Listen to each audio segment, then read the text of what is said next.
Bienvenidos a una entrega más de Entrevistas N10. Alex Reyes con ustedes. Qué placer que estén con nosotros en una entrega más donde damos gracias a Dios por la oportunidad de llegar a sus hogares por Microvisión Canal 10, tu mejor cara. Bienvenidos a Entrevistas N10. Qué privilegio, Alex, contar con la sintonía de todo un público que espera entrevistas de calidad cada fin de semana.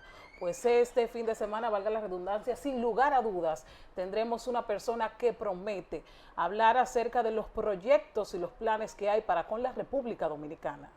Sin lugar a dudas, uno de los legisladores que más pues hace uso de su rol, que es legislar en la actualidad. Nos referimos al diputado Agustín Burgos, que estará con nosotros luego de la pausa.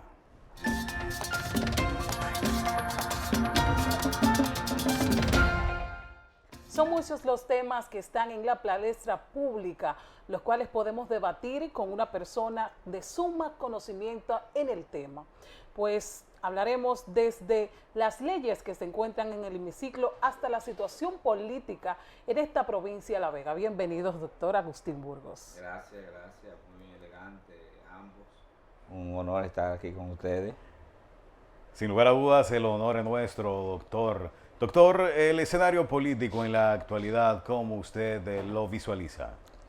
Yo creo que en la República Dominicana está ocurriendo algo interesante en lo que tiene que ver con el escenario de la política, donde se ubican realmente un partido revolucionario moderno que ganó las elecciones y que después de ser gobierno se ha mantenido fortaleciéndose y prácticamente es el partido que va a repetir las elecciones, ganar las elecciones en la próxima contienda, sin lugar a dudas, debido a cómo está conformada el escenario político en la República Dominicana en este momento. ¿Por qué posicionar los temas de reelección justamente a 2 años? Este es un país que evidentemente es político. Nosotros hablamos de política 24/7, los 4 años de gobierno, eso ha sido tradicional. Lo que sí ha traído como consecuencia, a mi juicio, de que se haya adelantado hasta cierto punto la campaña, el afán que tiene la oposición por colocarse en el lugar de primacía en cuanto a quién es el líder de la oposición. Están luchando cuerpo a cuerpo, tanto la Fuerza del Pueblo como el Partido de la Liberación Dominicana. Entonces eso ha hecho, a mi entender, que se vea más activo lo que son las actividades políticas, que la ha puesto en esa dirección, entiendo yo, la oposición, no así el gobierno. Doctor, la armonía a lo interno del PRM, por ejemplo, en la provincia de La Vega, ¿cómo está en los actuales momentos? Mira, nosotros, tanto el ingeniero Kelvin Cruz como quien te habla, iniciamos un proceso de consenso en el cual está ya avanzado en más de un 90% y día a día estamos trabajando para ir afilando cualquier diferencia que pueda existir. Pero en sentido general el consenso es lo que nos convoca, el consenso es la realidad en La Vega como un reflejo de lo que ocurrió a nivel macro, llámese de la presidencia del partido, de la secretaría general y de la subsecretaría y la vicepresidencia.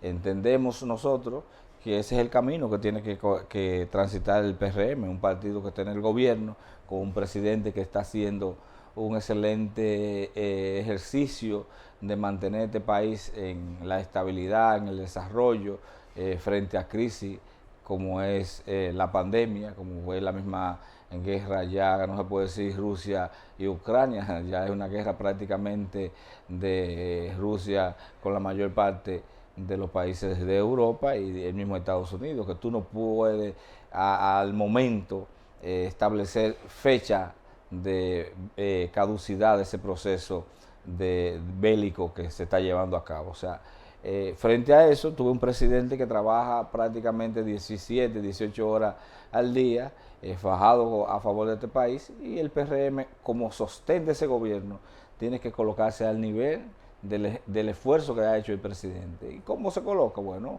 buscando un consenso, no convirtiéndose el partido en un estrés, una situación de preocupación a un presidente con la característica que tiene Luis Abinader, como les he explicado. En el caso de la provincia de La Vega, ese consenso pasó por una revisión en todos los municipios que componen pues esta provincia.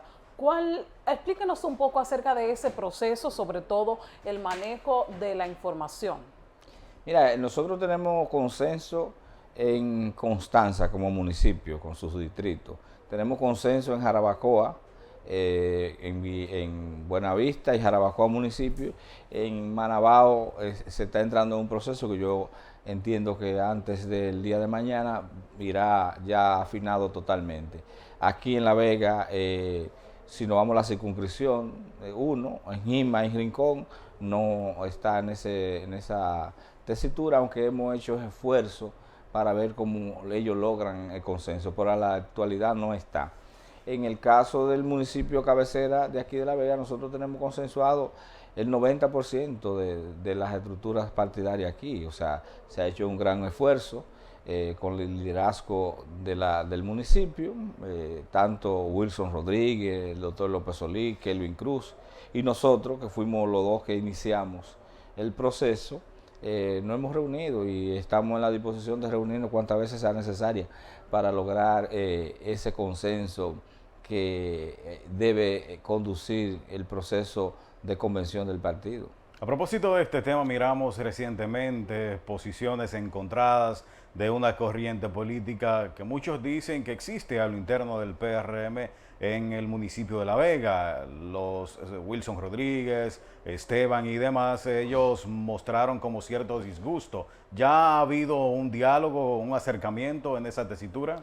Sí, mira, el proceso que iniciamos tanto Kelvin como nosotros, Kelvin siempre mantuvo contacto con el licenciado Wilson Rodríguez sobre la situación de consenso, incluso tuvo reuniones.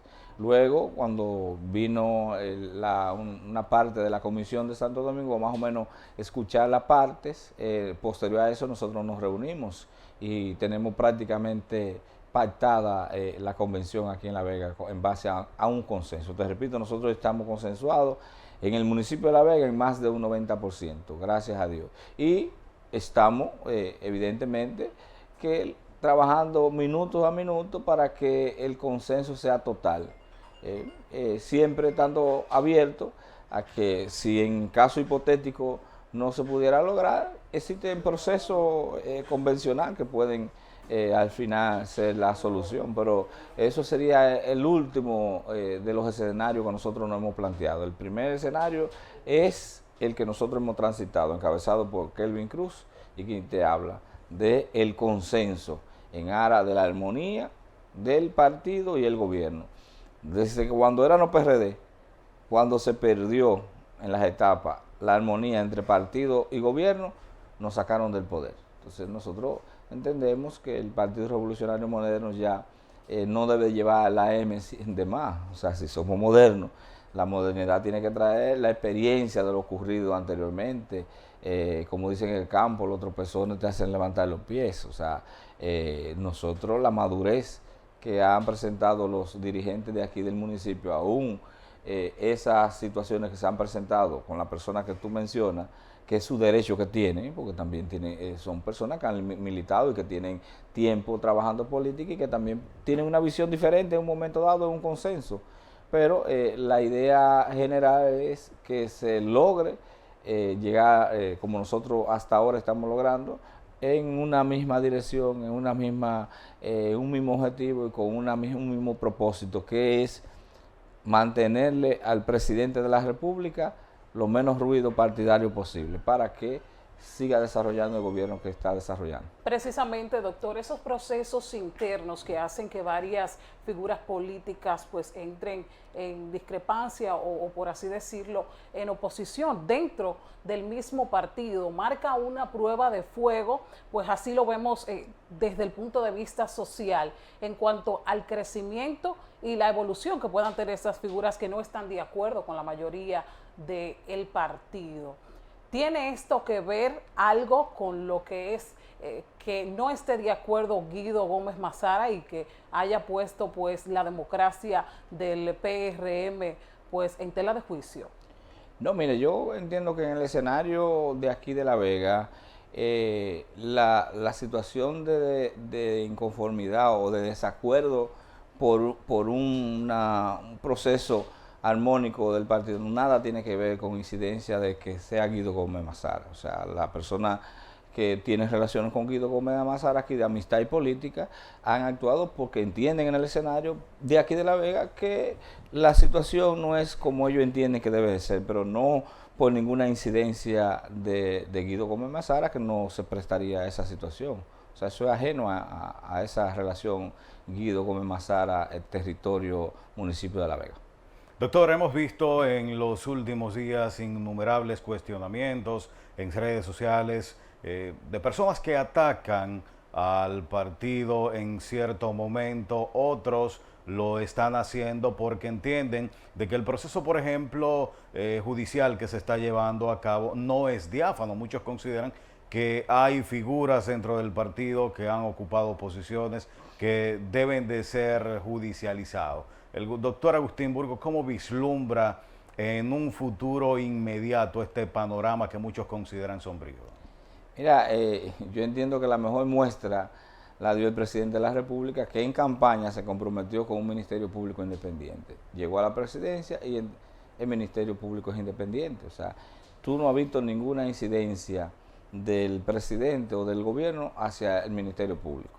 Hace recientemente los gobiernos del PLD, los que eran procuradores generales de la República, o eran de la Comisión Política o eran del Comité Central del PLD. En esta ocasión, tú no puedes decir Miriam Germán no es del PRM, Camacho no es PRMista, Jenny Benedice no es PRMista. Si lo fuese, tú puedes estar seguro que los que están afectados ahora y que quisieran tener ganancia política lo hubiesen expuesto. Pero nosotros sí podemos hablar de que, te pongo un ejemplo de aquí de un vegano, de Radamés Jiménez, fue Procurador General de la República, miembro del Comité Central del PLD, y así fue Domínguez Brito.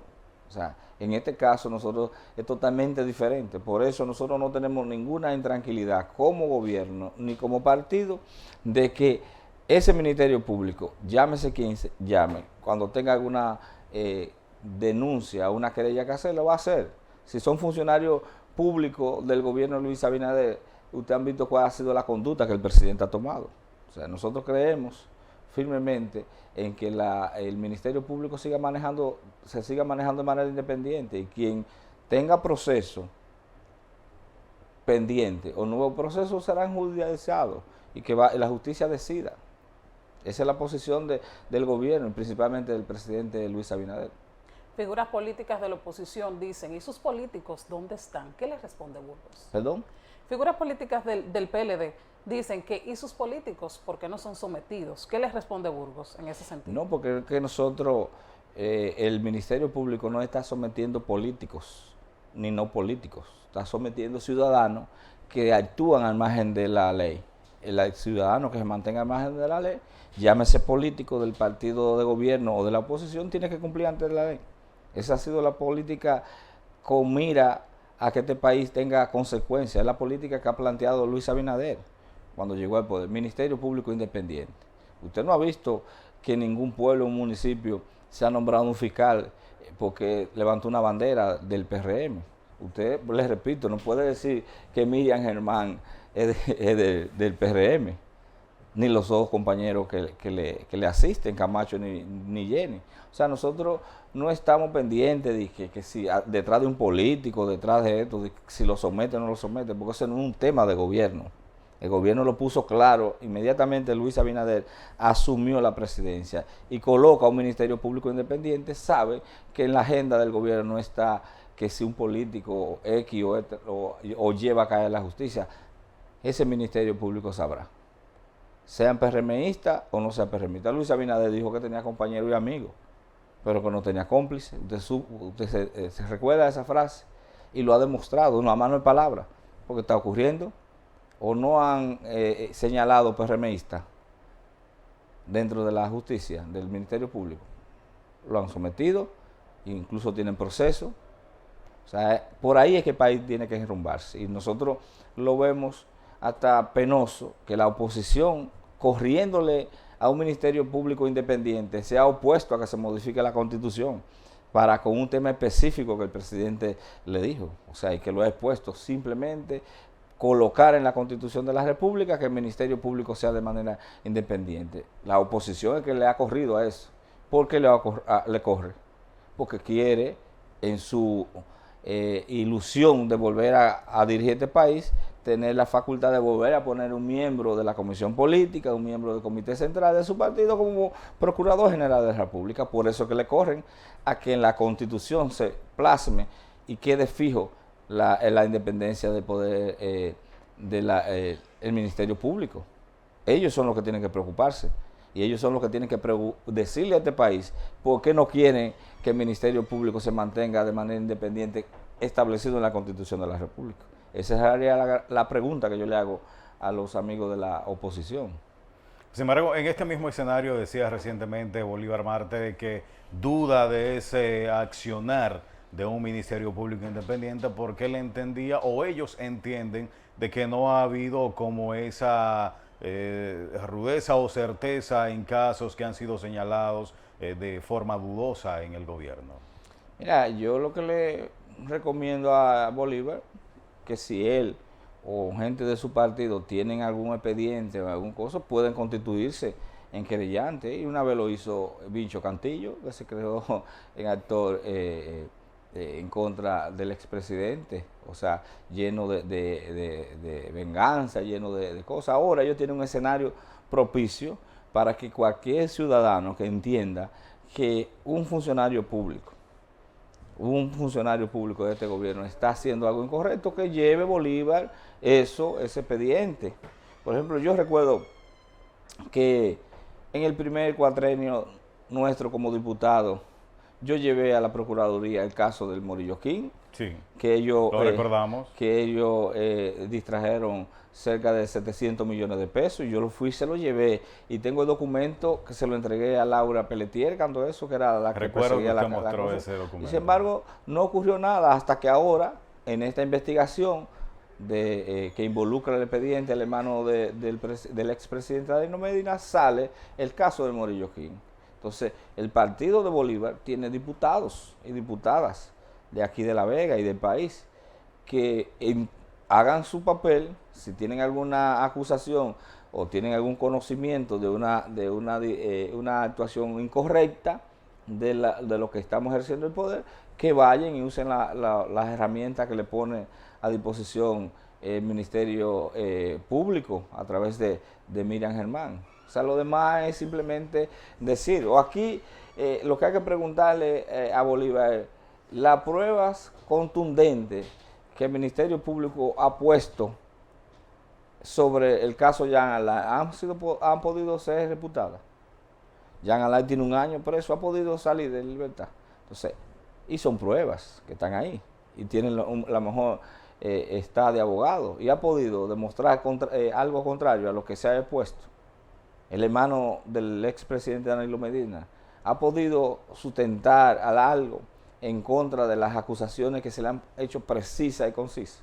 Lo que pasa es que ahora tenemos un Ministerio Público que no festina los procesos y que lleva los procesos con la prueba al lado. Entonces eso es lo que yo le invito a que el amigo Bolívar haga o incentive a los que pueden hacerlo en sus escenarios, que lo haga. Doctor, es momento de nosotros pausar, pero al regreso vamos a continuar en este diálogo ameno compartiendo en Entrevistas N10.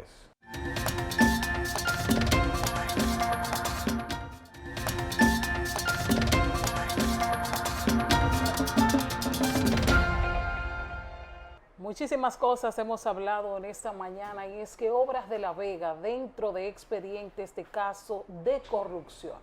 Pues precisamente en ese sentido, en el hemiciclo de la República Dominicana se debate una ley que busca pues recuperar los bienes sustraídos de manera ilícita del Estado. Ley de extinción de dominio. Burgos, ¿qué es la ley de extinción de dominio? Mira, eso es un mecanismo legal que está contemplado en la reforma constitucional de 2010, que manda que esa figura sea incorporada. Y es una garra para que usted no solamente persiga el delito del ciudadano, sino que también pueda recuperar los bienes que ese ciudadano, sea político o no político, sustraiga del erario del pueblo.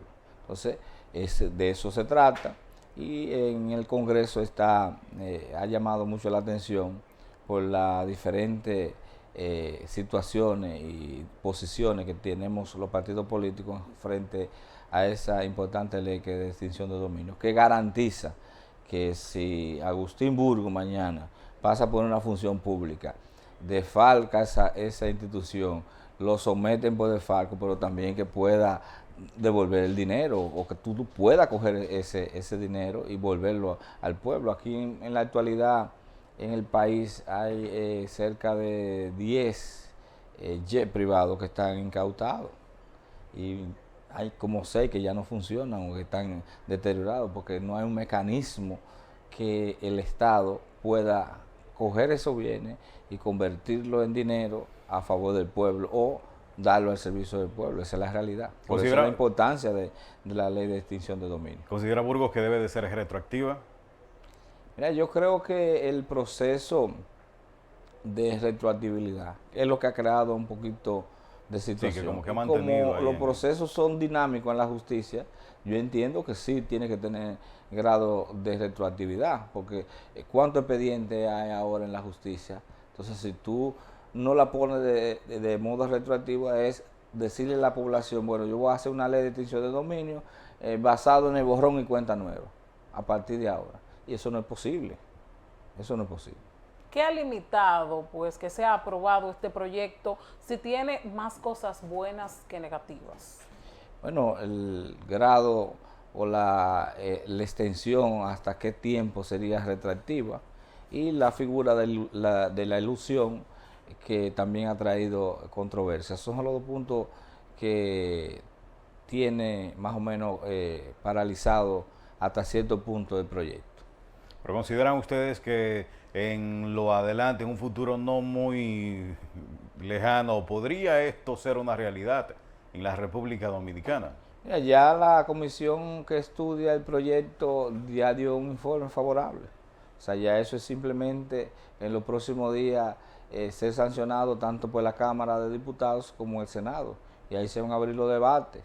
Y yo tengo la plena seguridad que se va a aprobar la ley de extinción de dominio. ¿Quiénes se han opuesto a que esto suceda? Mira, tanto la Fuerza del Pueblo como el PLD han tenido posiciones un poquito de resistencia. La Fuerza del Pueblo lo condiciona a que se incluya la ilusión fiscal dentro del proyecto, y el PLD está más enfocado en lo que tiene que ver la retroactividad de la ley. Burgos, pasando a otro plano, recientemente lo hemos visto a usted muy activo en las redes promoviendo el proyecto de ley de crédito educativo a través del MESID. Sí, mira, el crear aquí un departamento en el país de crédito educativo con la finalidad de financiar la carrera técnica o profesional a estudiantes es decirle a la juventud dominicana que hay esperanza y que no puede perder la ilusión de hacerse profesional. La forma más adecuada para salir de la pobreza es la educación. Entonces tú tienes en la República Dominicana, según la estadística del ONU, de 100 estudiantes que inician la escuela, solamente 15.4 entran a la universidad. Y de ese 14.4, cerca del 50% abandona los estudios. Y la causa número 1 del abandono de los estudios es por causas económicas. Entonces se te está planteando a ti que realmente hay una necesidad. Entonces no es solamente decirle que cuando tú pasas por un barrio encuentras muchos jóvenes que ni estudian ni trabajan, los ninis. Que tenemos cerca del 30% de la juventud en la República Dominicana son ninis, pero no es decir que son ninis, es que ¿qué yo voy a hacer como Estado para que dejen de ser ninis? Bueno, tengo que plantearles las oportunidades, y en la Constitución de la República dice que todos ante la ley somos iguales. Entonces vamos a crear la igualdad. Yo estoy, por ejemplo, a favor de que no me opongo a becas, pero las becas no se entregan de manera objetiva muchas veces, sino que son subjetivas. Yo soy amigo de Alex, Alex tiene la potestad de dar beca, y yo le llevo un hijo mío que quizás tiene las condiciones para la beca, pero quizás no la tiene. Entonces, pero viene la relación y te dan una beca. Pero además, si yo a Ale le doy una beca para que estudie en una universidad privada aquí, se haga ingeniero, Ale no tenía recursos, Ale de un sector deprimido económicamente, y yo logré como gobierno que Ale sea ingeniero porque le di una beca. Perfecto, yo concentré ese beneficio en Ale, que va a salir de la pobreza, y se acabó. Es diferente a que yo le diga a Ale, yo te voy a financiar a que tú seas ingeniero, 400, 600 mil pesos yo voy a pagar en ti para una universidad para que Ale sea ingeniero. Pero cuando tú termines, año y medio después, como establece el proyecto, tú empieces a pagar en tasa baja tasa de interés y fija a 3 años, lo que el Estado a través del gobierno invirtió en Ale para que sea ingeniero. ¿Qué garantiza eso? Que hay muchos Ale que están detrás, en la primaria, en la secundaria, que con ese dinero vamos a seguir financiando a los otros que vienen. O sea, ya no es un dinero que yo lo invertí de manera individual en Ale, sino de que yo lo estoy invirtiendo con un criterio, primero, de que voy a poder financiar más personas. Segundo, que ese dinero va a tener grado de retorno y va a seguir financiando estudiantes de escasos recursos. Es como una doble vía. Va a ti, pero regresa otra vez y continúa ese proceso. Correctamente. Esa es porque las becas no son objetivas. Ese es un proceso objetivo, porque ahí no tiene que ver que sea amigo de ella, que sea amigo tuyo, que sea amigo mío, hijo o pariente. No. Califica para el crédito, va al crédito. Porque yo te estoy financiando. Además que te estoy financiando, te estoy creando la responsabilidad que tú tienes. Ya con un programa amplio de financiamiento de carreras técnicas y profesionales, el estudiante que está en la secundaria, porque ¿cuál es el problema que hay en este país de los hijos de los que no tienen con qué pagar la universidad? Que cada vez que se acercan más a terminar el bachillerato, mayor es su preocupación. Porque dice, bueno, yo voy a terminar el bachillerato y después ¿qué voy a hacer? Voy a hacer guachimán, voy a cargar blog y cemento, o voy a hacer delivery. O sea, no tiene esperanza más que preocupación de terminar el bachillerato. Nosotros con este proyecto lo que le estamos diciendo a ese joven que sí hay esperanza y que su meta de hacerse profesional técnico y su meta de sacar a su familia de la pobreza sí existe y sí es posible. ¿Qué rol entonces jugarían los centros de educación superior? Es decir, ¿se crearían unas oficinas gubernamentales dentro de esas instituciones privadas? No, porque el proyecto manda a que el Ministerio de Educación Superior, Ciencia y Tecnología tenga ese departamento. Y ahí va a haber un consejo del cual va a ser el ministro de Educación Superior quien lo va a presidir, va a tener integrantes de las universidades, va a tener el representante del Banco de Reserva y se va a hacer toda esa estructura para que las universidades privadas lo que van a ofertar las carreras. Ese departamento es que va a viabilizar, porque ¿qué es lo que ocurre ahora mismo también? O sea, el gobierno y los gobiernos dan becas. Aquí, por ejemplo, en Ucatesi hay muchos estudiantes que están becados, que el Ministerio de Educación Superior le paga a la universidad la carrera de esos estudiantes.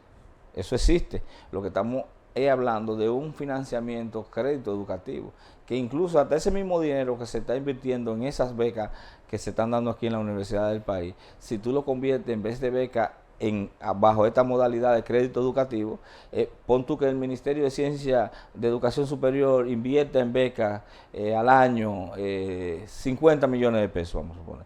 Si lo comete en financiamiento al crédito, ¿qué hacen esos 50 millones de pesos? Lo que decía Ale, o sea, de doble vía, vienen y retornan, y a medida que va retornando más dinero, más estudiantes pueden ir ingresando al financiamiento. Esa es la realidad. Y la línea de crédito sería a través de, el MESI gestiona a través de un banco. Del Banco de Reserva, que es el Banco del Estado. Eso te da garantía, primero, de que va a tener la facilidad de que se le pueda dar la tasa fija a 3 años, o también tasa a bajo crédito, porque al ser el Banco del Estado y este ser un programa, un proyecto que lo que va es a ser solidario con un sector que no tiene la capacidad de por sí solo financiarse sus estudios, evidentemente que el Banco del Estado es el más idóneo para que eso se cumpla.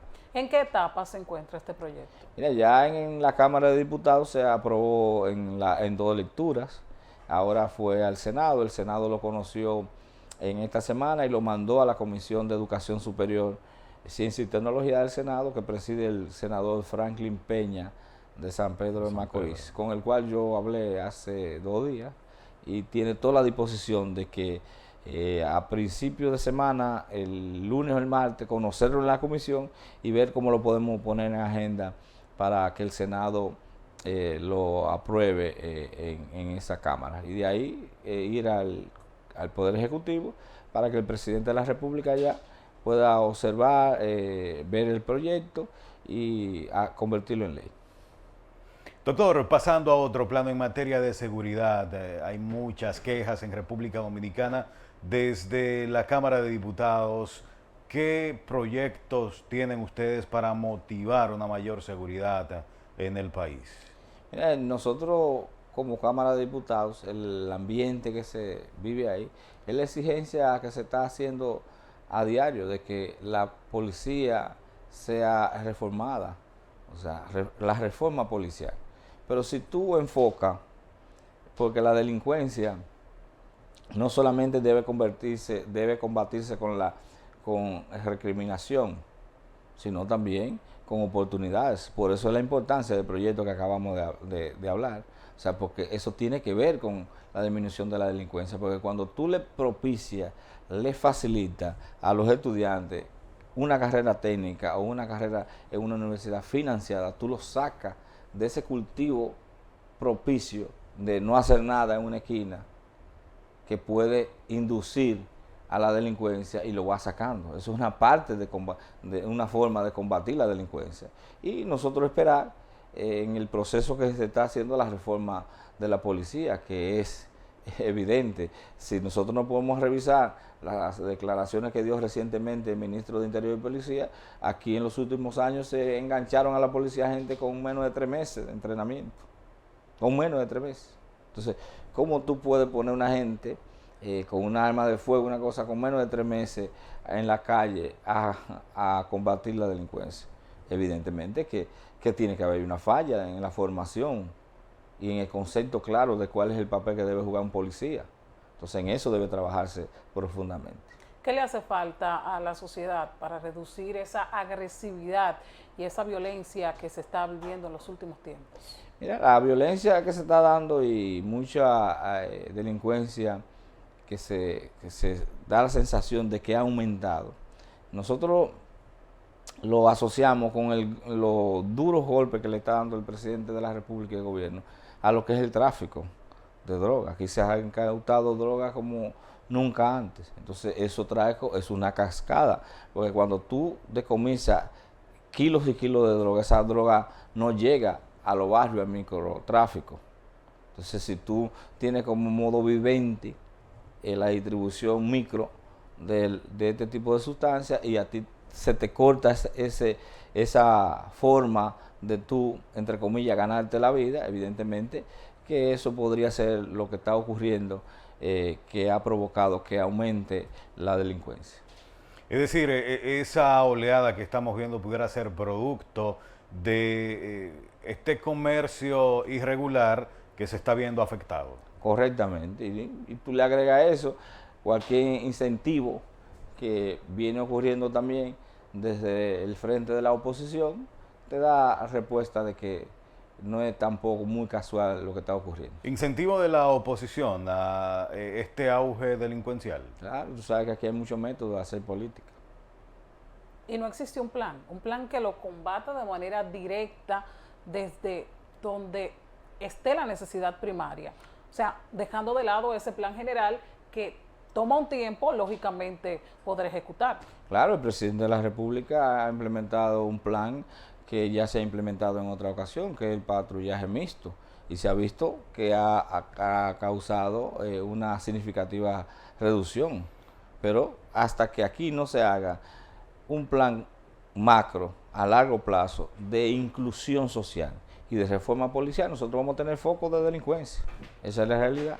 Porque como tú dices, no es simplemente ahora, sino a largo plazo. ¿Y cómo tú logras la reducción de la delincuencia en sentido general? Bueno, estando claro de que la exclusión social es un factor que propicia la delincuencia. Por eso nosotros planteamos que nada más no sea que la represión para la delincuencia, sino crear la situación en los ambientes de que la gente se sienta incluido en las oportunidades. Doctora, decía usted y hacía alusión a muchas formas de hacer política de la oposición. ¿Se habla de especulación o realidad del aumento de la canasta básica familiar? Muchos entienden que hay sectores que crean un panorama sombrío en la actualidad. Me refiero, hay muchos que dicen que, por ejemplo, especulan con el aumento de los precios y esto crea una desestabilización manejada. Mira, tradicionalmente aquí han existido ese tipo de maniobra para accionar políticamente. Lo que sí nosotros tenemos que estar claros aquí, que frente a la pandemia, frente a la guerra de Ucrania, aquí se ha mantenido una estabilidad alimentaria y que ha ocurrido aumentos en diferentes productos, pero lo ha ocurrido en República Dominicana. No, eso está ocurriendo en toda la parte del mundo.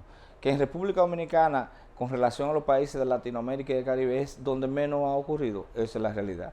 Porque pues la capacidad que ha tenido el presidente de la República es mantener la alimentación asegurada del país, la producción agrícola, que a través del Ministerio de Agricultura se ha hecho, la aprobación del proyecto de tasa cero pues, durante 6 meses, que ya ha empezado a implementarse, para garantizar la estabilidad en el país. Si tú te vas a Estados Unidos, en Estados Unidos ha subido más la gasolina que en República Dominicana, pero los precios de los alimentos de Estados Unidos, cualquiera de nosotros tiene un familiar o un amigo en Estados Unidos, eso es facilísimo hacer una. ¿Cuánto cuesta allá y cuánto cuesta aquí? En Estados Unidos, la inflación de la canasta básica de los productos de primera necesidad ha sido mucho más que lo que se ha aumentado aquí en la República Dominicana. Y como causa externa, no interna del país. Y eso es lo que ha garantizado que Luis Abinader haya mantenido esa, primero por un lado, la estabilidad alimentaria y por otro, que los factores externos hayan afectado lo mínimo a lo que son los productos de primera necesidad. Doctor, nosotros pausamos, pero al regreso, Ciudadana y un servidor continuaremos con usted compartiendo temas de interés local, nacional.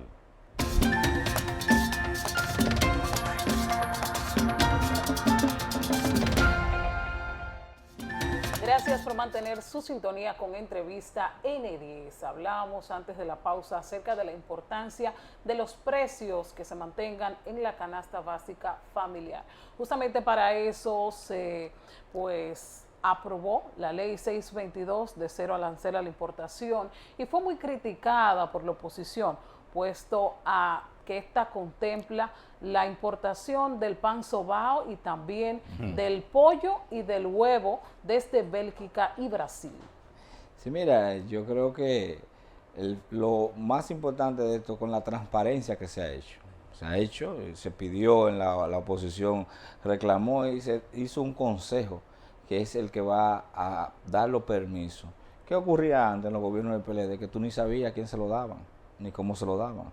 A eso que ellos tienen que enfocarse. O sea, si la canasta básica del pueblo dominicano incluye el pan, incluye el huevo, incluye algo otro, me dijiste, el pollo, y nosotros como país no estamos en la capacidad de ser autosuficientes en huevo, en pan y pollo, hay que traer pan. Pero no afectaría a los microproductores, las pequeñas panaderías. No la puede afectar, en el sentido de que nosotros no somos autosuficientes. La afectaría si tú traes pan y lo vendes por debajo de los precios que tiene en el mercado, mientras el gobierno, además de que está subsidiando hace tiempo, aquí los panaderos han sido subsidiados con el asunto de la materia prima. O sea, lo importante es que lo que tú traes de fuera no compita en precio con la producción interna, y eso está garantizado. Decía Euclides Sánchez en ese sentido de que por qué no traen trigo y hacen el proceso de molerlo en molinos dominicanos, distribuyen la harina y esto incentiva, según él,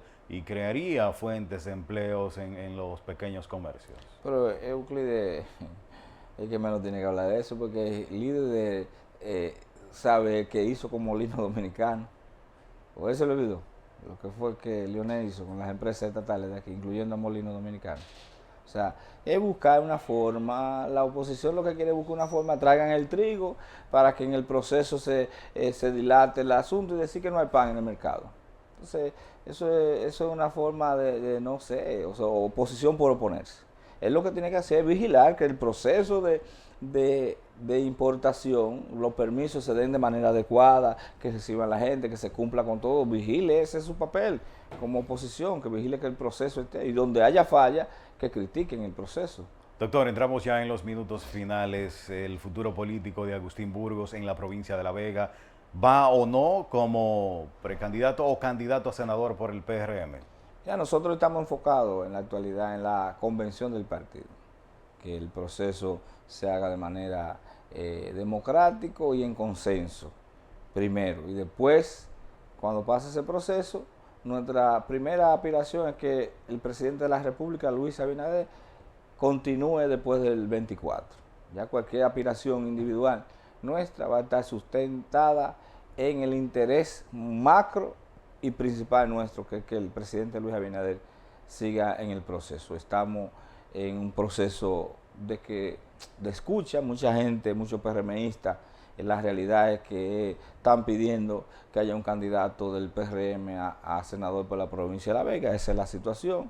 Nosotros hemos recorrido la provincia, hemos escuchado, seguimos escuchando a la gente en ese sentido, y ya en unos 2 meses o 3, nosotros vamos a tomar una decisión al respecto de esa candidatura.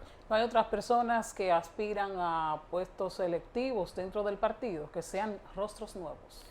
Bueno, eso va a salir ahora en los próximos meses, ya van a salir la necesaria, justa y esperada aspiraciones, porque todo el que hace política tiene a aspirar con su justo derecho. O sea, yo creo que el que se hagan rostro nuevo a las aspiraciones de regidores, concejales, directores de distrito, alcaldía, diputados y senadores, eso es un ejercicio normal y un proceso dinámico, y que lo consideramos como normal dentro de cualquier partido político. Nosotros como PRM no somos ajenos a que eso va a ocurrir, y qué bueno que ocurra, porque cuando tú presentas ante el electorado cara nueva, la gente tiene la facilidad de pasarnos hasta cierto punto factura a lo que ya estamos ejerciendo nuestra función. O sea, qué bueno que eso ocurra.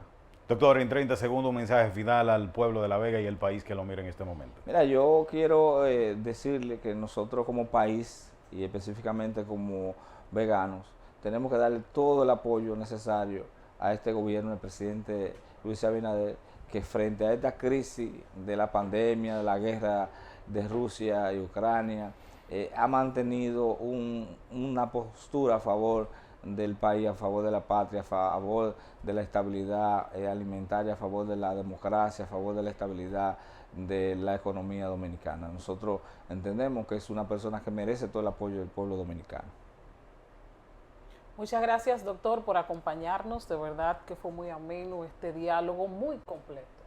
Así es, a ustedes gracias por la sintonía. Hasta una próxima entrega, si Dios lo permite. Bye, bye.